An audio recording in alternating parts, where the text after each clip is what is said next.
Hi అండి, బాగున్నారా? మరి నేనైతే బాగున్నాను. మరి మన సమాజం అనే జాయింట్ ఫ్యామిలీకి తిరిగి వచ్చాను మీతో ముచ్చటించడానికి.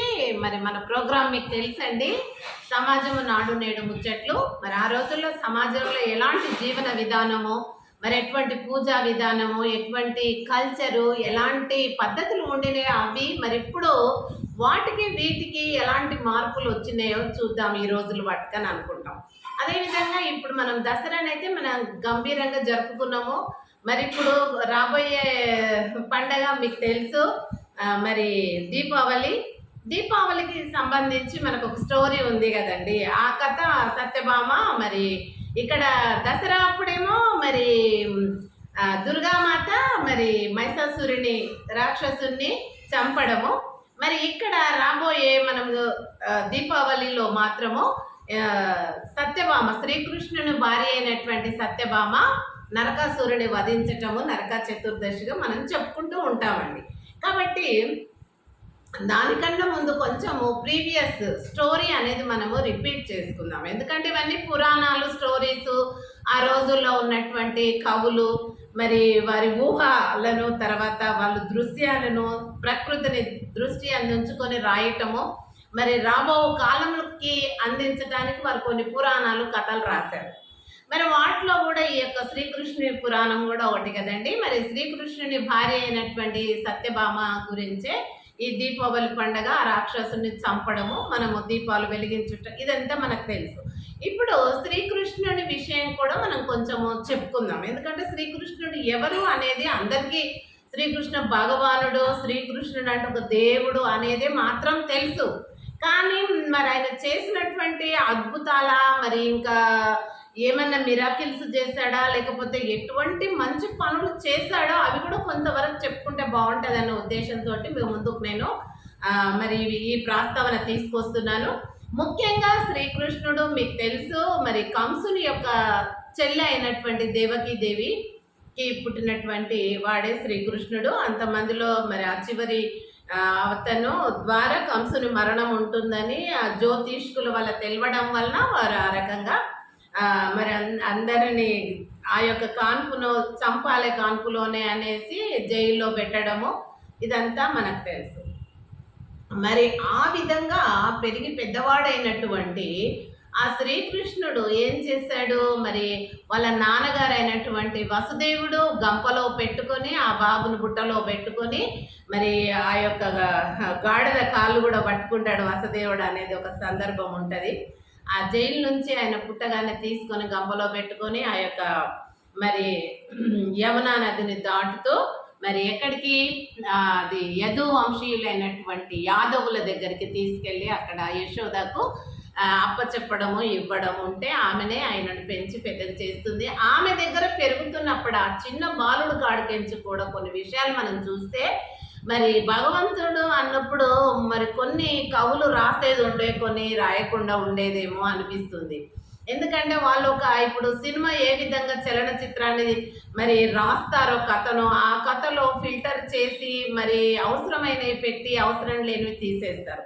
అదేవిధంగా ఈ పురాణాలను కూడా అట్లా జల్లించుంటే బాగుండేదేమో అనిపిస్తుంది. ఎందుకంటే శ్రీకృష్ణుడు చిన్నప్పటి నుంచే మరి వెన్న దొంగ, అంటే అదొక దొంగ పేరు ఉంది ఆయనకి, తెచ్చుకున్నట్టు అయిపోయింది ఆ కవులు రాసిన దాంట్లో.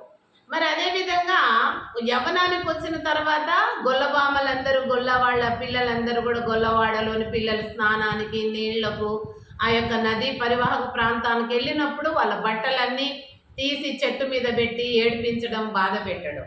అది చిన్న పిల్లవాడైతే సరదా అంటారు తెలియక. కానీ వయసు వచ్చి తెలిసి వచ్చిన తర్వాత ఆ వయసు పిల్లలు, కన్యకలు, అటువంటి వాళ్ళ యొక్క బట్టలు తీస్తే వాళ్ళు నగ్నంగా దిగంబరులుగా ఉండి ఇవ్వండి కృష్ణయ్య అని బ్రతుకులాడితే కూడా ఇవ్వకుండా, మీరు అలాగే వచ్చి తీసుకోండి నా దగ్గరికి అంటే ఒకరు వాళ్ళు ఈ విధంగా ప్రైవేట్ పార్ట్స్ను దాచి పెట్టుకొని, రెండు చేతులు రెండు దగ్గర పెట్టుకొని, చెస్ట్కి ఒక చేతి మరి క్రింద ఒక చేతి పెట్టుకొని ఆ కృష్ణయ్య దగ్గరికి పోయి బట్టలు తీసుకున్నట్టు, ఆయన వెకిలింతగా నవ్వినట్టు.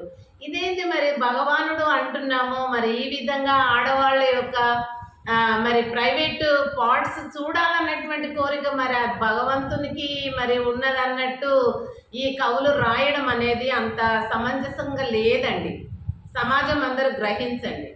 దేవుడు అనేవాళ్ళు ఎలా ఉండాలి కవులు రాసే దాంట్లో అంటే, వాళ్ళు ఏ పని చేసినా అది మంచిదై ఉండాలి, ఒక మార్గదర్శకమై ఉండాలా. మరి ప్రజలు కలియుగంలో రాబో కాలంలో ఉన్న ప్రజలందరూ కూడా అది చూసి ఆ మార్గాన్ని ఆ పనులను వాళ్ళలాగా అంతగాకుండా కొంతనన్నా మంచి పనులు నేర్చుకునే విధంగా ఆ దేవతలుగా రాసిన దేవతలు అని రాస్తున్నటువంటి కవులు ఆ రకంగా రాసేది ఉండే. దేవుళ్ళని ఎవరికైతే ఆ పాత్రలు ఇచ్చి రాశారో కవులు, ఆ దేవుళ్ళ పాత్రలకు ఇలాంటివి దొంగ అని, లేకపోతే ఆడవాళ్ళ ప్రైవేట్ పార్ట్స్ను చూడడానికి బట్టలు తీసుకుపోయినాడని ఇలాంటివి రాసేది లేకుండే. దేవుళ్ళ పని చేసిండ్రంటే ఇప్పుడు చాలా మంది చిల్లరగాళ్ళు, చిచ్చోరగాళ్ళు మరి ఇలాంటి వాళ్ళు తయారయ్యారు సమాజంలో. మరి ఇలాంటి వాళ్ళకి ఏముంటుంది, దొంగతనం ఎందుకు చేస్తున్నాం అంటే ఆనాడు శ్రీకృష్ణుడే చేసిండు, మేం చేస్తే ఏమవుతుంది అనేది ఒక ఎగ్జాంపుల్ ఆయన ద్వారా దేవుని ద్వారా నేర్చుకున్నట్టు అవుతుంది దొంగతనం. అదేవిధంగా ఆడవాళ్ళను అత్యాచారాలు ఎందుకు చేస్తున్నారు, వాళ్ళని ఎందుకు రేప్ చేస్తున్నారు, ఎందుకు ఈ రకంగా బాధ పెడుతున్నారు అంటే ఆనాడు శ్రీకృష్ణుడు చేయలేదా గొల్లబామలను? మేం చేస్తే తప్పేంది? మరి మా ముందర వాళ్ళు తిరుగుతున్నప్పుడు మాకు అలాంటి ఫీలింగ్ వచ్చింది, మేము కూడా చేస్తున్నాం, రమ్మంటే రాలేదు మేము చేస్తున్నాం అనేది. అంటే ఆ దేవుణ్ణి చూసి వీళ్ళు ఇప్పుడున్నటువంటి చెడిపోయిన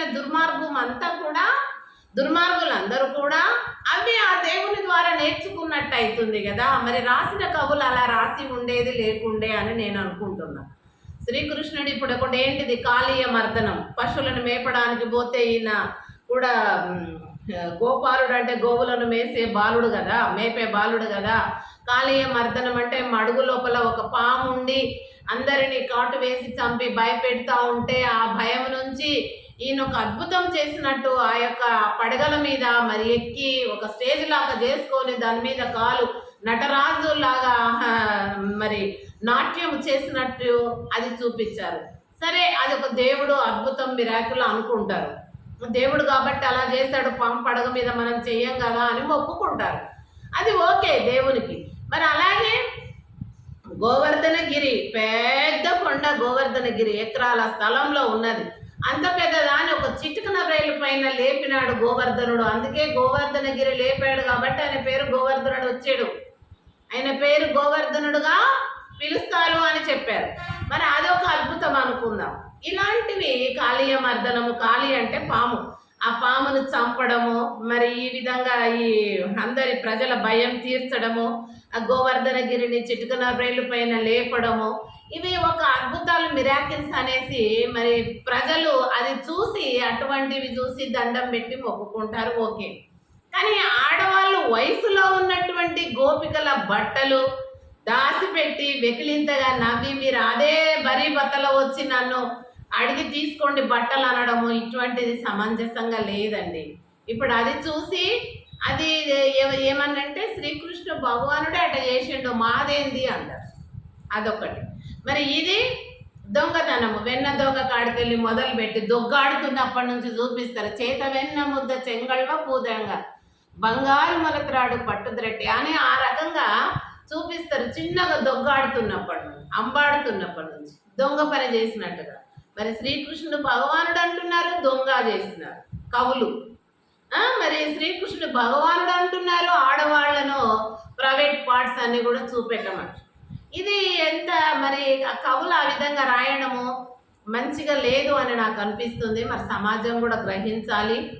మరి భగవంతుడు అన్నప్పుడు మిరాకిల్స్, ఒక అద్భుతాలు, ఒక మంచి పనులు చేపించి మార్గదర్శకంగా లోకానికి ఉండాలి. కానీ మరి ఇటువంటివి ఉండడం వల్ల అంత బాగాలేదు. మరి ఆ శ్రీకృష్ణుని యొక్క రెండవ భార్యనే సత్యభామ రాబోయే దీపావళికి ఆమె నరకాసురుని వధించేసి నరక చతుర్థి అనేసి మనకు దీపావళి కంటే ముందు రోజు ఆమె ఆ యొక్క నరకాసురుణ్ణి చంపడము తెల్లవారి దీపావళి అని చేసుకోవటం జరుగుతుందండి. కాబట్టి దేవుళ్ళు అన్నప్పుడు వాళ్ళు కొలవబడాలంటే వాళ్ళ లోపల అంత మంచి ఉంటేనే దేవుడు అవుతాడండి. ఇలాంటివి ఉంటే మనకు అంత బాధగా ఉంటుంది. వాళ్ళకు మనకు తేడా ఏముంటుంది? వాళ్ళని చూసి మనం నేర్చుకోవాల్సింది ఏముంటుంది? వాళ్ళకి ఎలా మొక్కుతాము అలాంటి వాళ్ళ అనిపిస్తుంది కదా, కొందరికన్నా కోట్లాది మందిలో కొందరికన్నా అనిపిస్తుంది కదండి. కాబట్టి ఆ రాసినటువంటి కవులు మరి ఇలాంటివి సరి చేసుకొని ముందే చక్కగా రాసుంటే బాగుండేది. దేవుళ్ళలా ఉంచాల్సింది పాత్రలు అని నా అభిప్రాయం అండి. మరి నా యొక్క ఛానల్ను జీపీఎల్జీసీని మరి లైక్ చేయండి, షేర్ చేయండి, కామెంట్ చేయండి, సబ్స్క్రైబ్ చేయండి. Thank you so much. వచ్చే దీపావళికి మరి ఇంకిన్ని విషయాలు పురాణాలు మాట్లాడుకుందాం.